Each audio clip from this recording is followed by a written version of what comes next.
today's review, we're going to be talking about making a great CV as a medic. We're going to be learning about what we can do in med school to make sure that we have the most appetizing, juicy, and flamboyant CV that will get us all the jobs and opportunities that we want post med school life. Without wasting much time, let's go straight to the video.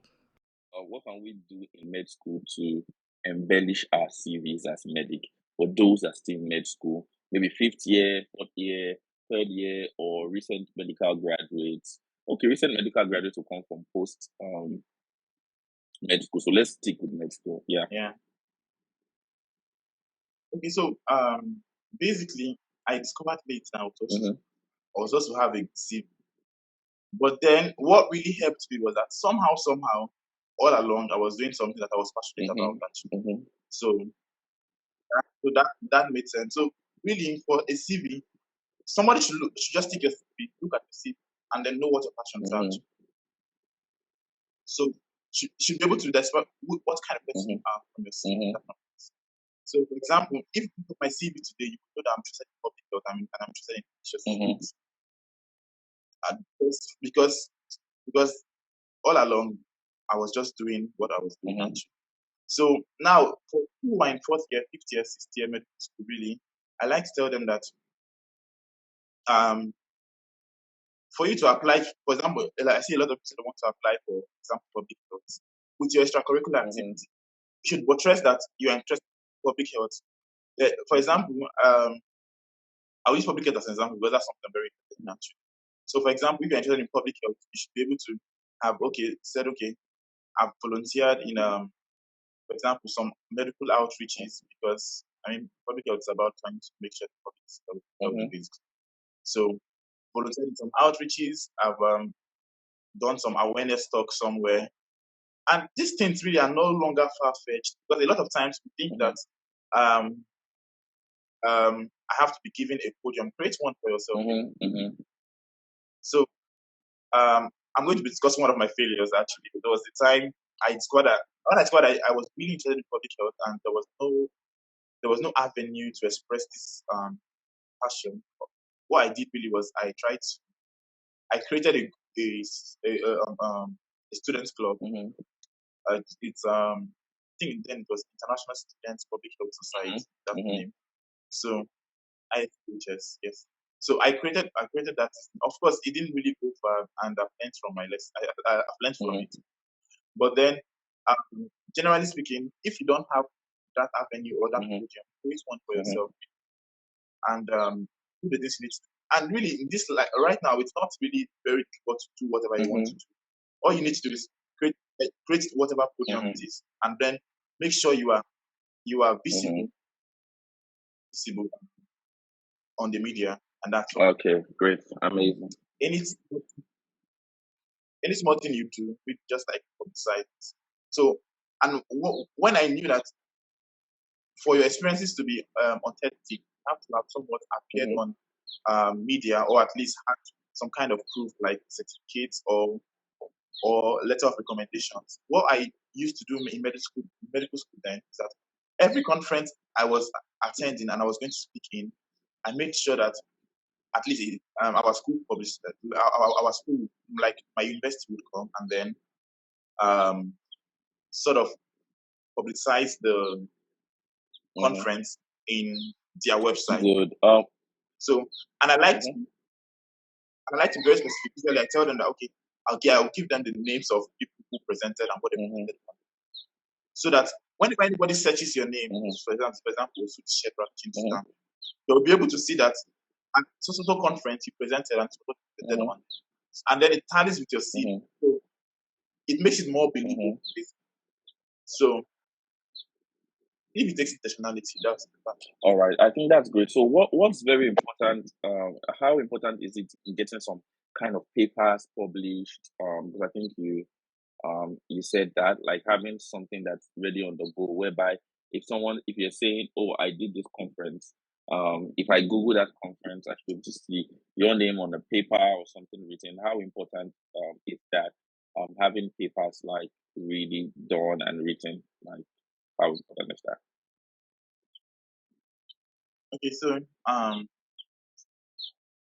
most organizations now really they want to also have next Nobel Prize winner too. They want to be able to they want to be sure that you can get Nobel Prize for them, or at least one kind of recognition for them.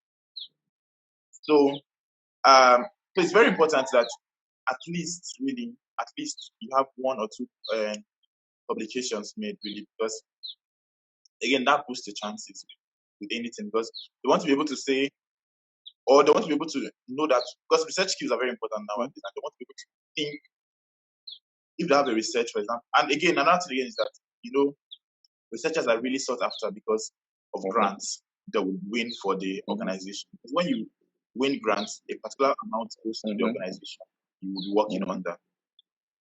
So it's very so usually they put all these things in check. So if you've done publications, then in fact you most likely have research skills.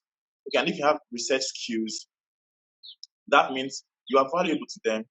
One of these days you could win a grant for them, or you could put them in the map, really. So all those things are really things. Yeah, invariably, not just like grants or anything. I think the one word that sums that up is that people are looking for a person of value, someone that can bring something on the table. True. So you must be able to build yourself, not just appear, because appear without content, that's like faking.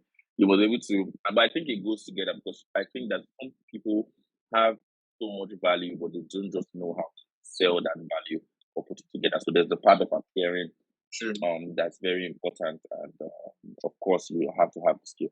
So how did all these things help you in your career so far, from your pre-med to your conclusive, to when you got your degree as a doctor, all these things that you are advising and saying, how did they help you?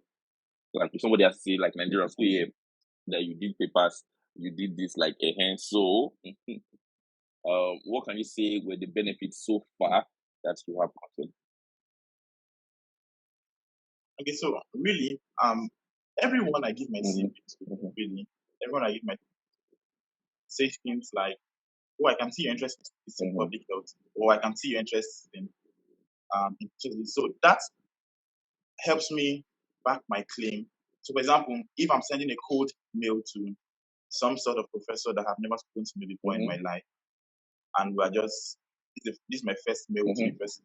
So the person, I've had a couple of replies where the person just like saw my email and it's like, "Oh, I think we're a perfect fit, for example."